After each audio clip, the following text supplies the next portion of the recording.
Hello everyone. Welcome to my lecture series of geography.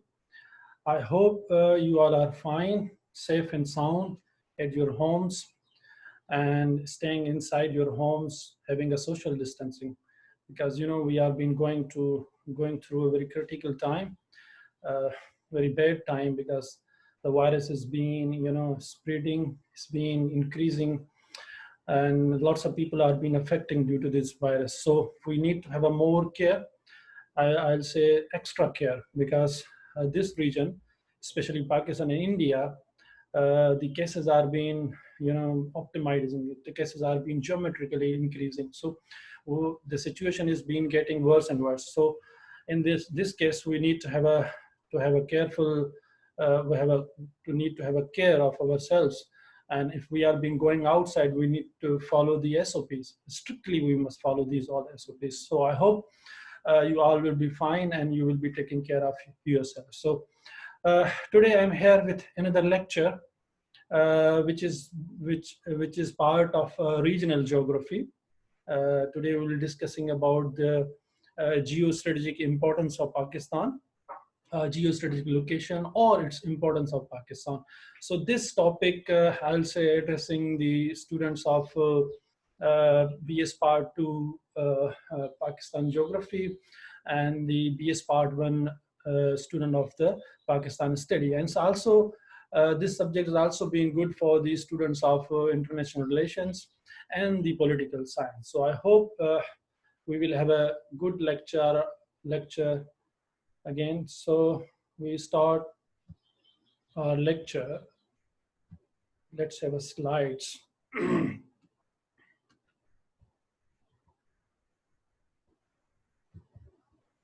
Yes. So as I told you, there's a subject which is being taught in the second year and also in the final year of geography courses, which is called the Geography of Pakistan. So this subject is also being taught to the students of Pakistan study. So Geography of Pakistan, I'll say this subjects belong to the regional geography.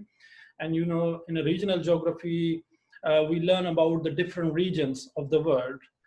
So these regions are being categorized, are being classified on different different reasons, on different factors. So it can be a climate, it can be a physiography, it can be a population, it can be agriculture, it can be a political administration. So there could be a various factor on which these regions are being divided.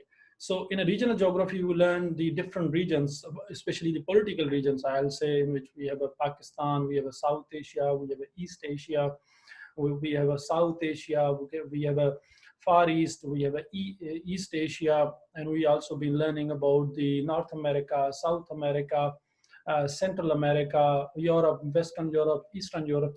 So these subjects are being taught in geography as a regional geography, you can say world geography or the global geography. So today we'll be discussing about the geostrategic importance of Pakistan.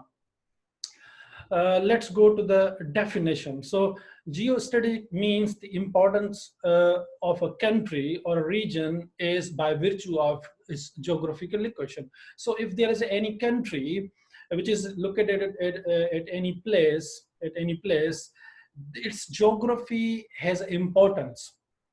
So that region has been identified or have some sort of benefit because of its geography. So location, especially its geography location, is very important. So the surrounding countries are, the surrounding regions, they have also have attraction for those regions. So geopolitical is defined as stressing the influence of geographic factors on the state power, international conduct, advantage, and drives from its location. So in a geostrategic means geostrategic, it's a geographic location of that country. So that location has either have a positive or negative impacts. You can say that some opportunities or challenges. So we have to see whether that location is giving you any sort of benefits. So we determine the location of that place in that term, in its geostrategic way. Geopolitical means the impact of geography on its political issues, on its politics especially, or especially on its governance. So how the geography has an impact over its politics. You know, any countries have a political system, whether that political system has been influenced by its local geography, especially, or particularly I'll say, the physiography.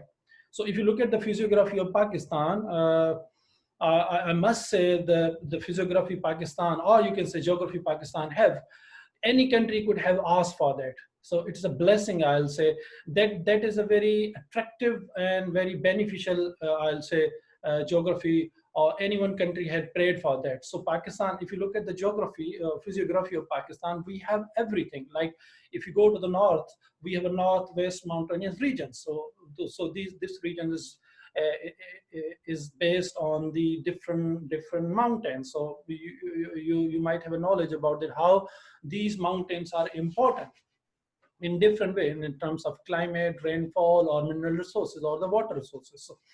In the eastern part of Pakistan, if you're coming to the eastern part of Pakistan, we have a desert, we have an arid land, you know, which is based on different deserts. So you have a third desert, we have a third desert, we have a Cholistan, which is in Baluch. So these Cholistan, these are the desert which are in fine eastern part of Pakistan, Thal Cholistan, which is called the arid land of Pakistan. In the central part of Pakistan, which is being, you know, said to the bread basket of Pakistan, or the area which produce food for Pakistan. It's a food production area, or agriculture, or green belt of Pakistan. So this is called the alluvial plains, a flatter, a planar area of Pakistan, which is being, you know, supply the water by the Indus River and its tributaries. So, and in the south of Pakistan we have an Arabian Sea, and the west of Pakistan we have a Balochistan plateau. It's a plateau, it's a land area, it's an altitudinal land area which is top is flatter one. So we can discuss in another lecture about the physiography of Pakistan and where lying which landforms of Pakistan. So it could have another lecture on that. So in terms of location of Pakistan, let's so like the geostrategic, I'll say a geopolitical strategic location of Pakistan. This location of Pakistan, I'll say, it has not only have brought the, you know, potential or the importance or benefits for this country. At the same time, it has also brought the challenges, has created lots of challenges. So like mostly people say, or the experts say, like, you know, this is the assess for Pakistan. This is the biggest advantage, be having you know, geographical location, particular geographical location. This geographical location has brought lots of benefit for Pakistan. If you look at the political history of Pakistan, you can say, you know, it has brought lots of you know, benefits for it with the time, you know. So even the governments have been changing it. But when we have a dealing with international players or international countries, you know, foreign countries, so we have a foreign policy, which is, that foreign policy has been designed on the basis of our geostrategic location. But at the same time, when you are being getting the benefits from your location, geographic location, at the same time, it is also create lots of troubles for you. So unless you don't have a balance and control foreign policy, you are unable to draw maximum, I'll say, benefits from your location, geographic location. So like the expert says that because of the weakened foreign policy, Pakistan has been unable to get benefits, what it should have been done, you know, what should have got in its true sense. So it could be a, you know, I'll say some weakens, or some, you know, your poor foreign policy, part of foreign policy of Pakistan, where we could not use or exploit our strategic location in its true sense. So we are going further, you know. Let's go to the next slides. So the Pakistan is located in southern Asia. It is located between 24 to 37 north latitude, and between 61 to 75 eastern latitude. So the area of Pakistan is estimated 7,96,996 square kilometer. Pakistan is bridge between South Asia and Southwest Asia. So if you look at the location of Pakistan, before going to the description of location of Pakistan, I must let you know, the location has been drawn or been determined through two systems, through two ways.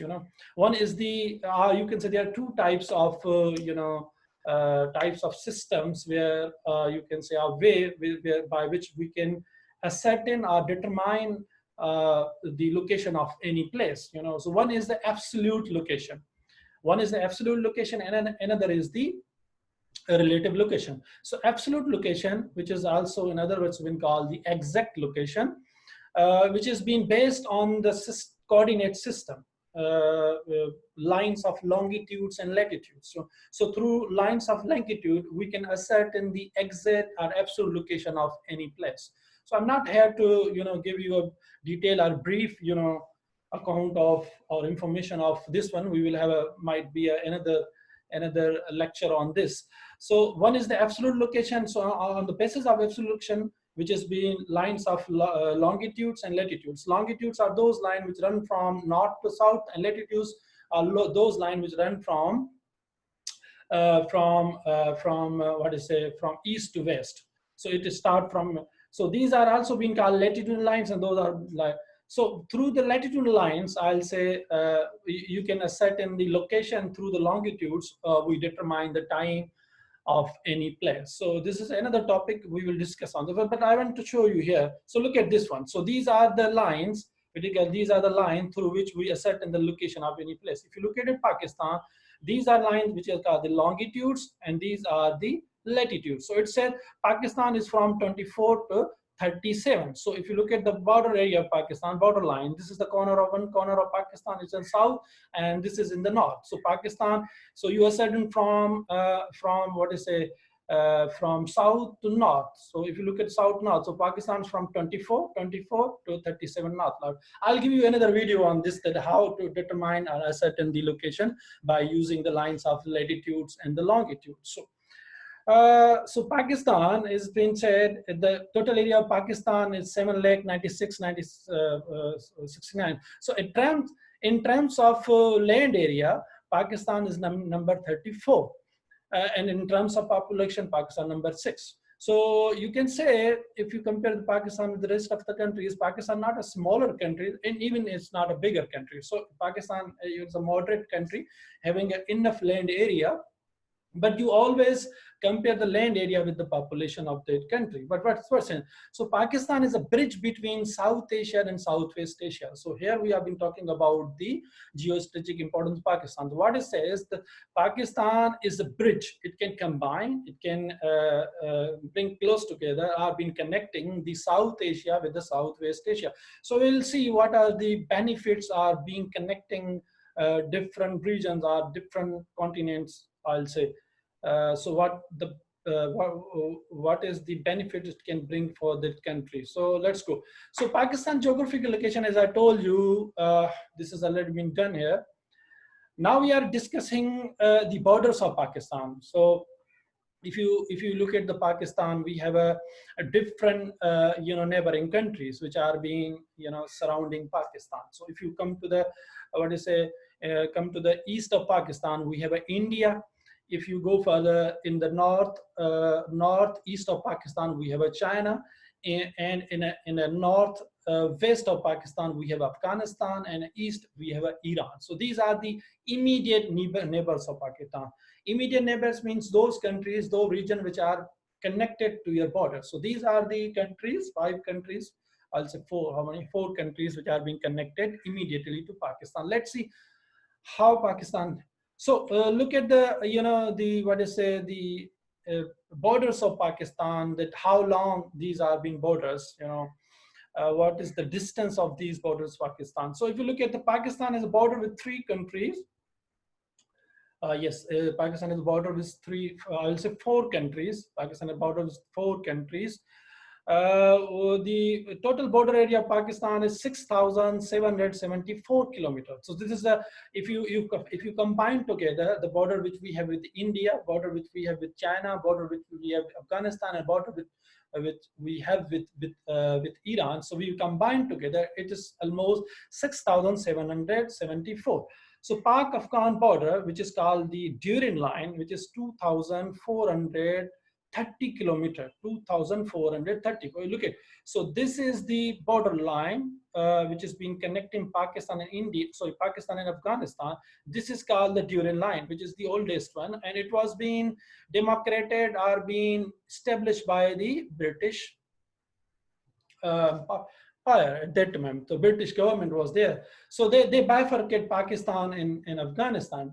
This is the longest border Pakistan have with the any other country, which is called the Afghanistan. But the issue has also been here, the Durin line, which was said that Durin line was being demarcated for the limited time period, for the certain time period.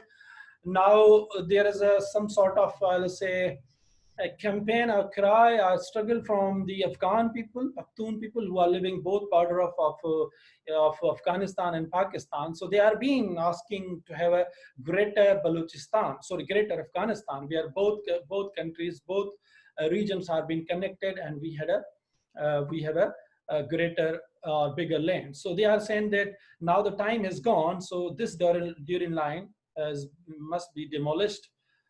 This is a political issue, we can't talk it here. So we have another border which is with India, which is 2,912. So I'll say, oh, this is the biggest. Yeah, so border with India is the biggest one, even from the Durin line. So this is the line, this is the 2,912. So if you look at this border line, which is the longest one, and we have almost whole of Pakistan, eastern part of Pakistan, or eastern line or eastern region, which is being connected with the India. So we have a biggest border line with the India, which is 2,912. So then we have a border with Iran, which is 909 kilometer, which is here, which is, I'll say, this is third one, which is with, we have a India with Iran. Then we have border with the China, which is 585 kilometers. So I'll say Pakistan is blessed having a borders with, and even all these borders have a connection, communicated lines are communicating. So these borders are porous borders. We can easily go and forth. We can easily cross those borders. So we have a Khyber Pass, we have a Bolan Pass, we have a Taftan land area, we have even LOC. There's another things. We have a borderline with India, Khokhra Par, and we have also from the Lahore, where we can connect with India, when we have a Khunjra Pass. So we have a connection with all these countries. It's not like, you know, Pakistan has been blessed with a road and railway connection, and have a bordering areas which is being connected to other countries. So we can easily connect. So all the borders are being open, and also been open with India to some extent, but it's been little restriction with this border. So Pakistan, Afghanistan, so China, Afghanistan, Iran, and India, we have a connection with this. So this is also an advantage. And another thing is that if you look at Pakistan, compare Pakistan, the rest of South Asian countries. I'm not talking about the, you know, Iran or China here, but South Asian countries. Pakistan is a country where it has a strong communication network. Means in terms of water, air, and the road, especially where we're talking about the road and railway connection. So, जो ज़मीनी connection है पाकिस्तान का सबसे ज़्यादा, even it's better than the Indian network. So now we are coming to the Pakistan geostrategic location. So Pakistan geostrategic location is a major attraction for developed and energy deficient countries. The country is strategically located in the crossroad of Asia, with China its neighbor in the north, India in the east, and the Iran, Afghanistan in the west. So where there is a Pakistan is there. So it has always an advantage. So all the developed countries and the the energy deficient countries, they are looking at Pakistan to use its land for I'll say for the business purpose, I'll say for the transport purpose. So if you look at Pakistan, where Pakistan has been here, so Pakistan at the middle, almost middle is here. So the western part of Pakistan is the energy rich source, energy rich region of the world, and the eastern part of Pakistan, energy deficient region of the world. So if you look at the west of Pakistan, mostly we have like Afghanistan and Iran, they are the immediate neighbors. So leaving the Afghanistan, rest of the countries like the Central Asian country, Afghanistan, Azerbaijan, Turkmenistan, Tajikistan, these are full of resources, natural resources, mineral resources. Even the Iran, which has been also been, having immense sources of fossil fuel, gas and the oil. So I'll say the eastern part of Pakistan, sorry, western part of Pakistan is full of energy, and the eastern of Pakistan, where you can say the two biggest countries, populous countries of the world, they are being in the east of Pakistan. They are the immediate neighbor of Pakistan. One is the China, another is the India. These are the big countries, first two biggest populous countries of the world.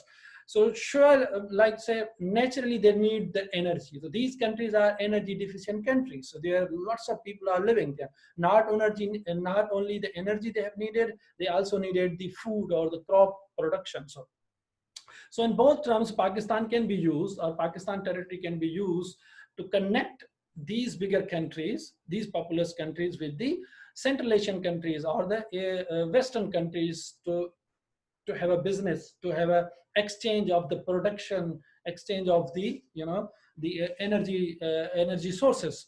So Pakistan, in this case, Pakistan been blessed, where Pakistan. So the country lies in a region which has a great political, economic, military importance. Being in the same vicinity as the two major powers, like I'll say China and Russia, add to its position. Russia also, I'll say Russia has also been a neighboring country of Pakistan. Though Pakistan doesn't have a direct connection with Russia, but it's a small strip or the small territory of 35 kilometers, which is called Bin Wakhan.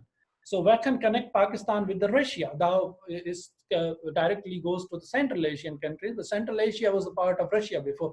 So Russia has also been. The two bigger countries are even they are the political players or emerging economy. I should not say emerging countries, but they are economically developed countries. Both China and Russia, they are there, and India is a populous country. So they are being immediate neighbor of Pakistan. That's why again the Pakistans. Similarly, Pakistan has an access to the 6 Muslim Central Asian states through the Afghanistan. So not only Pakistan have a geographical, I'll say, importance, geostrategic in terms of geostrategic location, but being a Muslim country, Pakistan is the biggest Muslim, having a Muslim population. So by using its religious terms, religious affiliation, Pakistan can also be connected with the Muslim Central Asian states or the Gulf states through Afghanistan. So it can be also advantage of Pakistan. And the thing is, Pakistan is a nuclear state. So the Muslim countries, you don't think so that the other country which are the Muslim country who are the nuclear states. So Pakistan nuclear states also advantage or influence over the other Muslim countries. So Pakistan also been using this. I want to discuss here something else.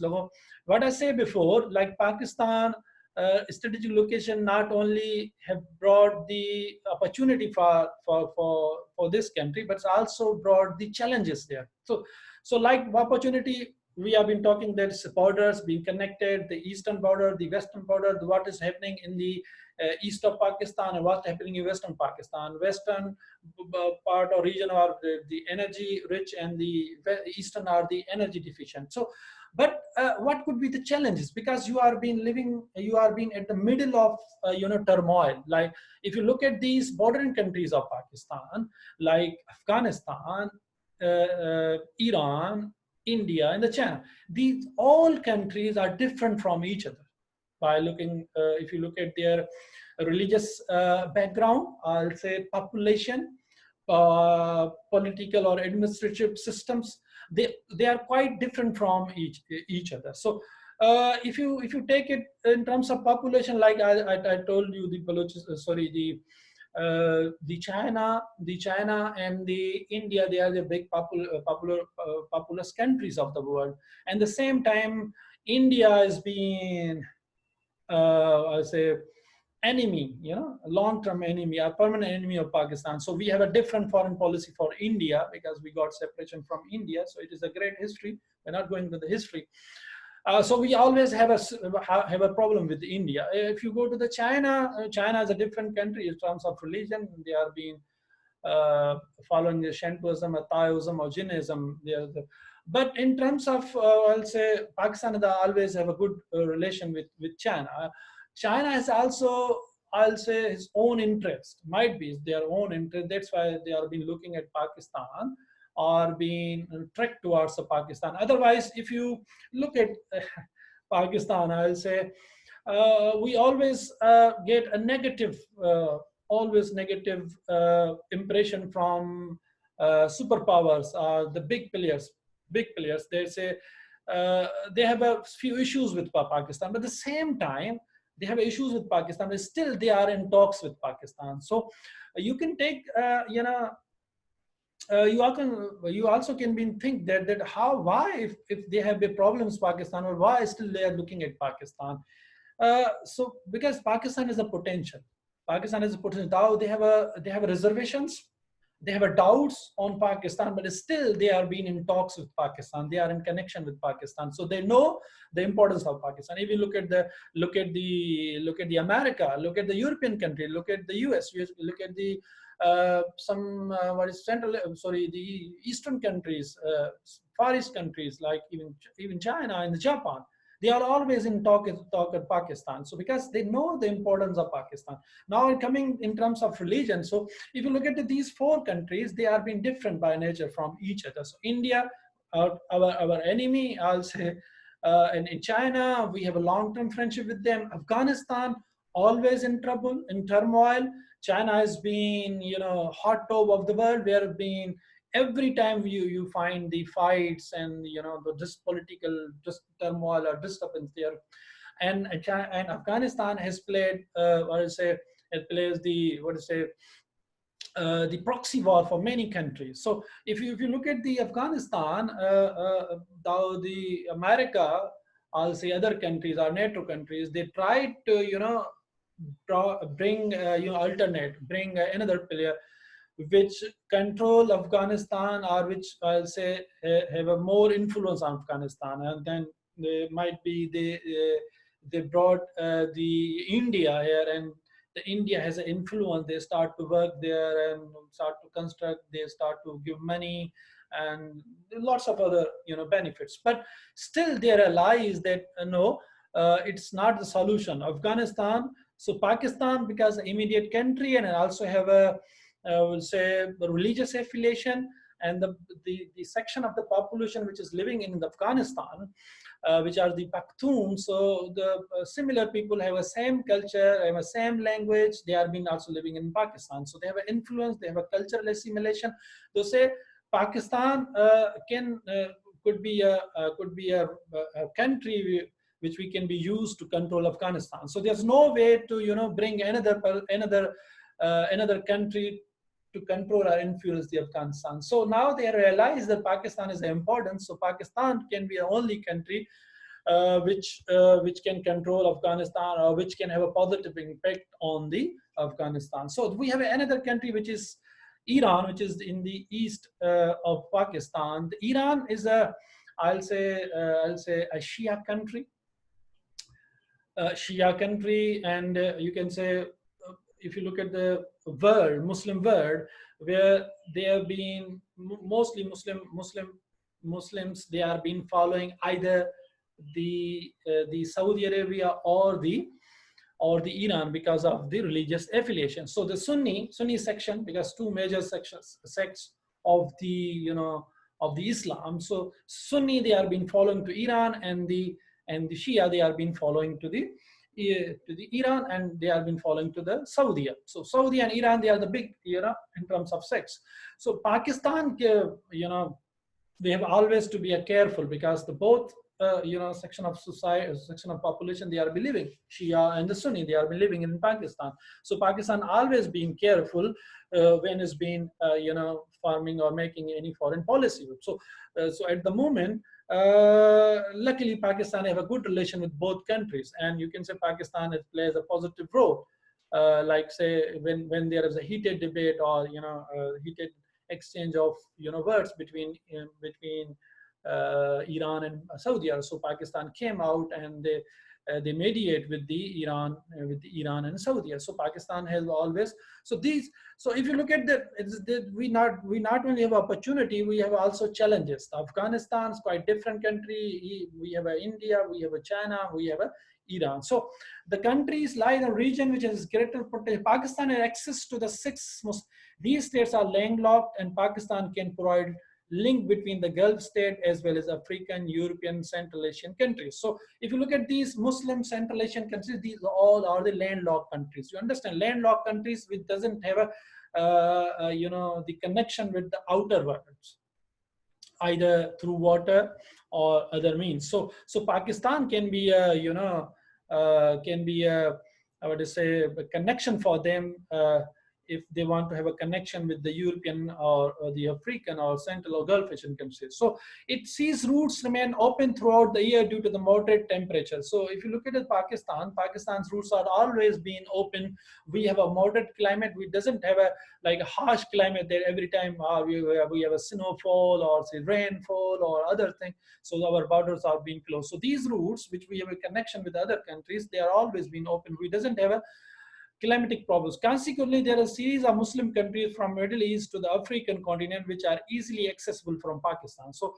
if you are being a Muslim country, or especially the Middle Eastern countries like you have Iraq, Syria, Egypt, Palestine, you can have easily access to Pakistan.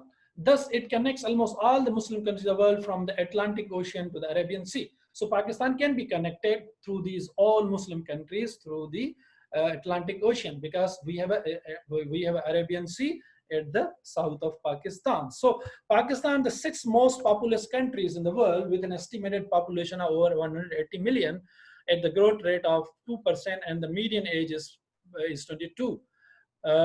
This is quite old, I'll say, the statistic. Now Pakistan has almost 20 crore population, and the growth rate has been little bit reduced. It is 1 point at the moment 8% growth of Pakistan population. But the biggest thing is that our population is quite young. So our population is based on the young people. It is a great advantage for any country which population is quite young and energetic. But it can't be, advantages. It can be a disadvantage once you don't provide them the, better education and good health services. So it depends your population. Now your population is quite young, but it is unskilled. It doesn't have a skills, or it's not been literate or educated. So it's not going to be beneficial for you. So the countries, if you might have heard about in the 19th century, there were lots of debate on the population boom or population. Lots of theories came out that it was said the country which has high population, they are going to be perish. There will be no more on the global map of the world. So they will be gone. But thing is that those countries, they work hard. They they reject this opinion and this statement, and they come out with strategy, with planning. And now look at all the big countries in terms of population, like China is an example. China is going to be a superpower very soon. It's been a superpower here, and it has a lots of influence, political influence on other countries. So what China did, they provide the education and the health facilities to their population. But India has also been doing there. If you look at India, lots of Indian, they are been working outside, so they are been earning lots of money from other countries. They are been sending back to the India. So, but also been depend. So if you look at it, Pakistan, we have now, we are saying we have a young population, but that young population, doesn't give any benefits to us, because most of our youth, they are being roaming here and there without any work, so they are being workless. Until unless we don't give them any skill, provide them a skill or good education or health, they are not good, they are not being beneficial for the economy. So they start to aid to the economy once they are doing something, some sort of work, they are bringing out some. So we need to work on this. So in terms of population, Pakistan number 6 countries. Population can be advantage for you until unless you give them a. So China with the fastest economic growth rate is 9%, is developing southern province because its own port. So I'm not, I'll give you. So Pakistan have a, like I'll say, we have a access through water. You know, we have an Arabian Sea. This is a great advantage. In south of Pakistan, we have Arabian Sea. Through Arabian Sea, we can connect to any other country.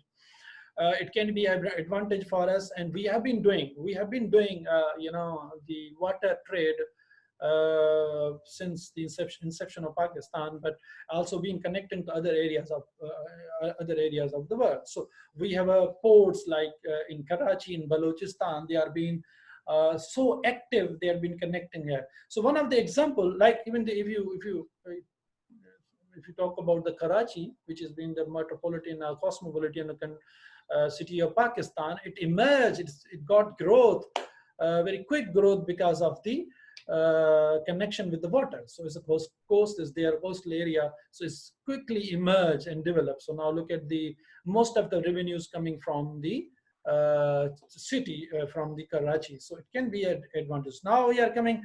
This is the China-Pakistan economic corridor, which is called the CPEC. So CPEC, it is the deep sea port of Gwadar, which is being connecting China through 2 routes to the Pakistan. So like this is a pact of agreement which is happening between India, between China and Pakistan, where they will, they will connect, they will draw the network routes, connecting routes or transport routes with the Gwadar, which is port, which is being in Pakistan, and with the China. So there will be 2 routes, and I don't need to give explanation how big and important is that. Because of this pact or this corridor, there will lots of revenue will be generated. There will be network, communication network will be established or installed there, and there will be lots of employment opportunities there. Power generation will be there. So there's lots of opportunities and benefits of this China-Pakistan corridor, which is called the CPEC. So this CPEC will be connected through 2 routes. Let me first finish this. Then there is another slide which will tell you how, before the Gwadar port, China has to draw a great distance and being connected with other areas of the world. So the deep sea port of Gwadar is to be connected with China border into 2 routes. One is the eastern route, another is the western route. So through eastern route, CPEC eastern route will pass through Makran coastal highway, which is Karachi, Hyderabad, Sakkar, Multan, Lahore, Islamabad, Mansehra, Thakot, Raikot to the Khunjra Pass. So this is the eastern route, which start from the Gwadar, Makran, then we have a Karachi, Hyderabad, then it's been entering in Punjab, and then we coming and then being to China. So this is called the eastern route. We have another route which is called the western route. So this is the western route. Let's see which are the connecting areas or places of this. So while the western route will pass through Gwadar, Turbat, Bisma, Surab, Kallat, Kota, Zob, Dera Ismail Khan, Banu, Kohar, Peshawar, and Islamabad, and onwards. So we start from Gwadar here. There will be Turbat, then we have this whole Balochistan, then enters here and the small part of Punjab. Then we have this what we call the NWFP KPK, then it enters into the China. So basically there are 2 routes which connect to the Gwadar port with the Chinese border. So before this CPEC, look at this map shows how the China has to take a big route, which start, we look at, these are the Western, Middle Eastern countries, and then we have Turkey. Then after Turkey, we have this is the, Europe. So look at this route. It's the biggest route which has to, pass through the different, like we have Iraq, Oman, then we have India, Colum. There are lots of countries they have to go through or pass through these countries, and in the end they reach to the China. So it has to take a long route. So once they have been taking a long route, it's all about the consumption of fuel and the, I'll say, consumption of lots of time, so this depends. And also, so there are some production which are being perishable.